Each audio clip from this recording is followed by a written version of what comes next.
We're here to discuss this on I Have Case. We have Dr. Vivian Chern, a forensic psychiatrist, and John Laurel, a trial lawyer and former federal prosecutor. Doctor, I want to start with you. So much was focused on Johar in the courtroom there, his lack of remorse, slumping in his seat.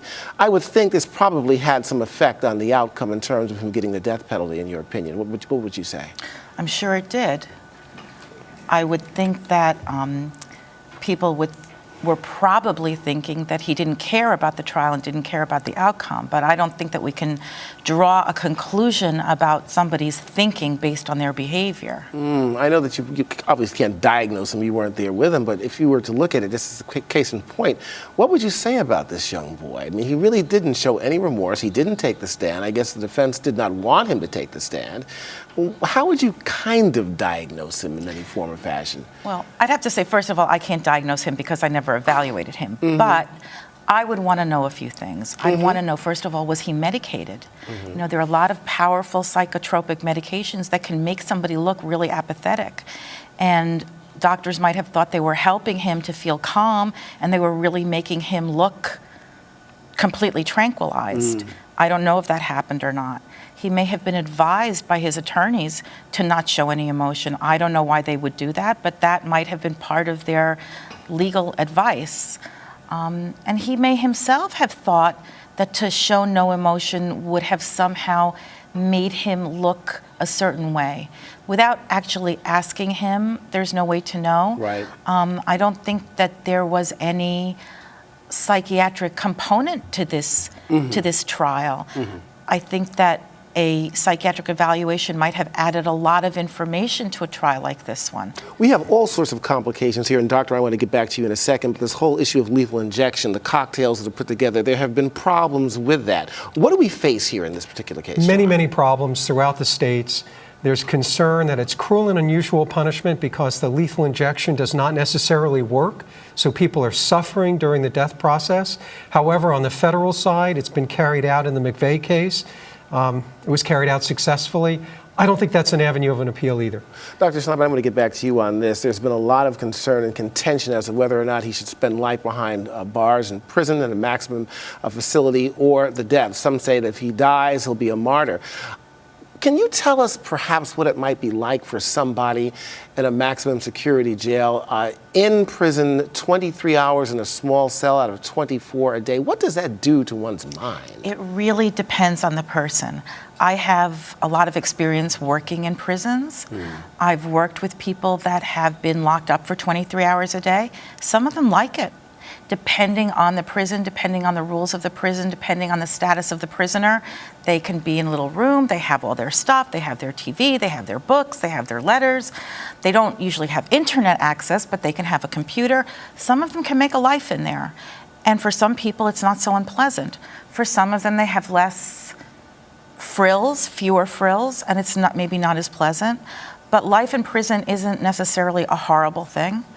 For some people that have fewer less mental stamina, it's more difficult, but it is a lifetime in prison and outside of society.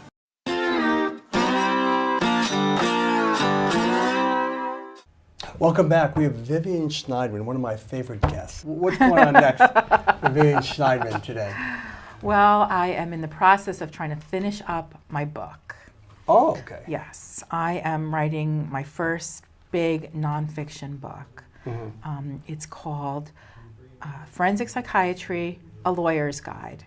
Somewhat funny, but sad, though. You have actual experiences that you use in this book? Yes, a lot of true stories that have been, modified, fictionalized a little bit so that the cases can't be identified. There are patterns of deviant behavior based on organic problems and everything. I mean, we could certainly talk another time about psychopaths and people who really make choices to be deviant and evil. But most of the people that make these poor choices are not really making a choice. They're just behaving in ways that they don't know any better. And they're out there. They're out there. Yeah. And you told me a long time, a true sociopath is rare. You don't even find them that much. Very few. Yeah. They're interesting. But and it could be dangerous. Very dangerous, very interesting, like creepy, scary. We could, have a whole show just about them.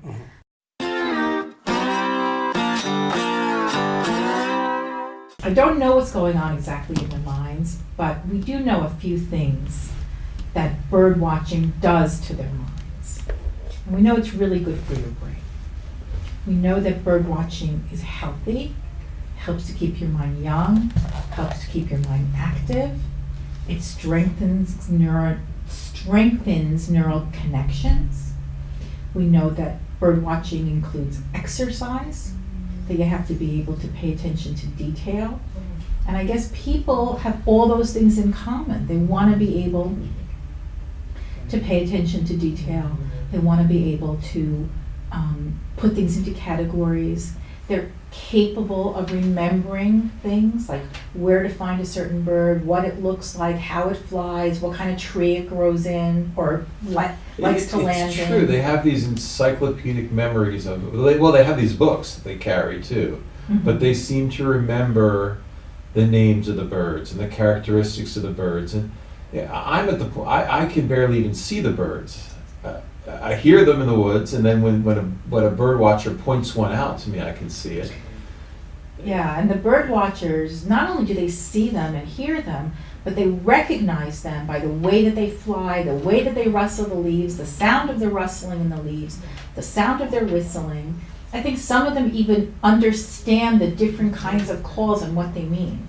So they're kind of learning the language of another species. And I think that's what attracts them, is this, the way that some kids like to learn about worlds that are made up in science fiction. These people like to learn about a species that is not our own. Would you ever prescribe birding to a patient? I've never prescribed birding per se, but I do always prescribe exercise. I always prescribe being outdoors. I always prescribe exposing oneself to nature and sunshine. A lot of people don't ever want to do that.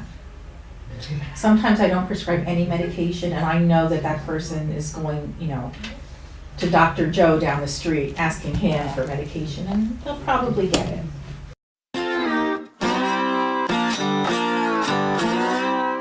I just wanted to get your thoughts on that. Yeah, so I know I talked a little bit about the different sounds that they make, and I know that birders do identify them by their sounds, and they always go like, oh, that's a, yellow-billed whatever. And I think sapsucker. Yeah, whatever. I mean, I think it's so interesting, and I actually recently, right before I heard about this project, I had been speaking to a friend of mine who's an avid birder, and she's going to start teaching me how to identify birds and how to become a bird watcher, because I think it's so interesting. And I've always been fascinated by birds because they're, the current state of dinosaurs, and I just think they're so cool, and they can fly. The brain does have specialized cells for recognizing sound, which we can recognize a little bit faster than visual stimuli.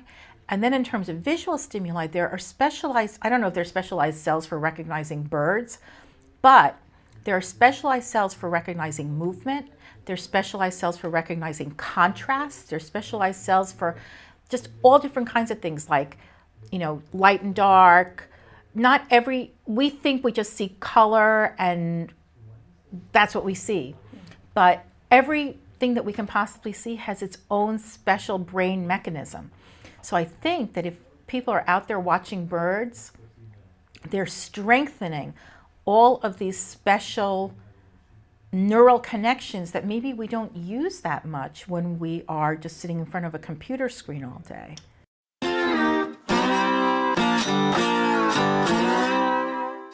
This woman is bulletproof.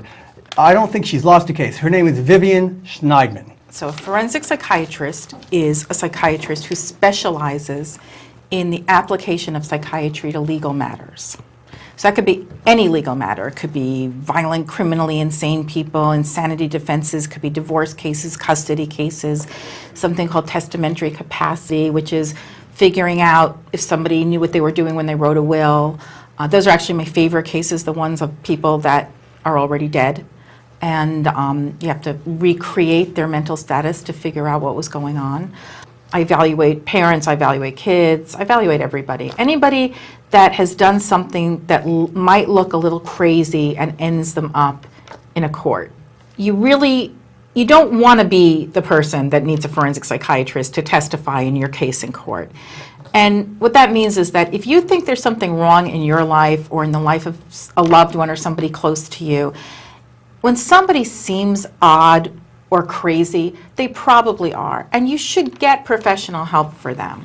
Psychiatry is a very interesting specialty because there really is there's no definitive test. There's no blood work. You can't really hook people up to a machine to see what's wrong with their brain. You can't use that thing from Star Trek, that wand or anything. That doesn't work for psychiatry. So all you really have is a clinical evaluation of the person. But the really important thing is that a clinical evaluation doesn't mean just what you tell me today. It means what you tell me today and then what everybody else around you and involved with you can tell me. I'll tell you something funny. People always say to me, oh, you talk to all these people and people tell you stuff because you're a psychiatrist. I think, knowing myself for all these years, I think that I became a psychiatrist because I had this knack of understanding people and having people talk to me. It's really kind of sad because everybody wants to be like that woman from CSI and to be called in the middle of the night.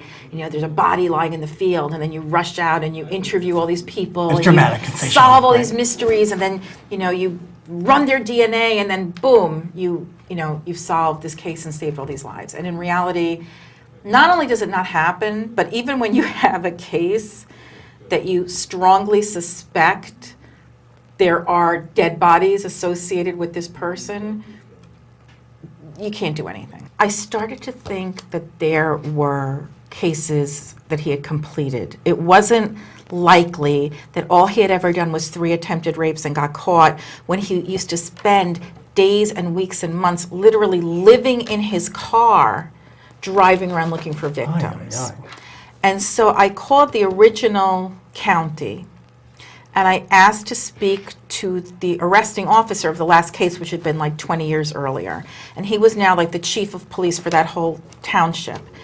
And I said, is there any way, since all the DNA gets put into database backwards. So if somebody today does a crime, the DNA evidence will be put into the state database. But if somebody did a crime 30 years ago, that is probably sitting somewhere in a box. Yeah. So I said, is there any way you can pull up unsolved rape murders from that time? And also, one of the things we knew, you talked about the FBI training that I went to, which was great class. One of the things that we learned is that you have to look at rapists' comfort zones. So this guy had convictions up in Bergen County and in Pennsylvania, like I think in Delaware, very big comfort zone that he was active in.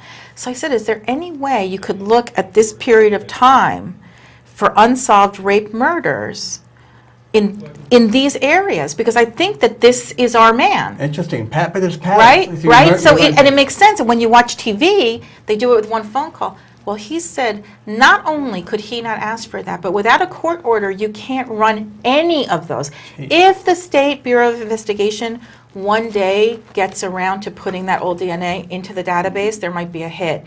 But if they don't, they don't. You can't approach a case in the way that they approach it on the shows. Like, if I know, like with this particular guy, I'm confident that there are grieving parents out there who still don't know what happened to their daughters, and that this man was responsible for their deaths. But because they didn't pursue it, But this because doesn't make a there's show. there's no way in reality to pursue it unless you have some evidence that you can link this perpetrator to this unsolved crime. Most murders are not whodunits. People always ask me about serial killers. When I worked in the sex offender prison, and then I worked in the facility for the civilly committed sexually violent predators, they would always say, oh, do you have a lot of serial killers? I said, no, we don't really have any serial killers. Like, even people that did more than one murder, they're not really serial killers. They're mostly people that just kill their victims so their victims don't talk.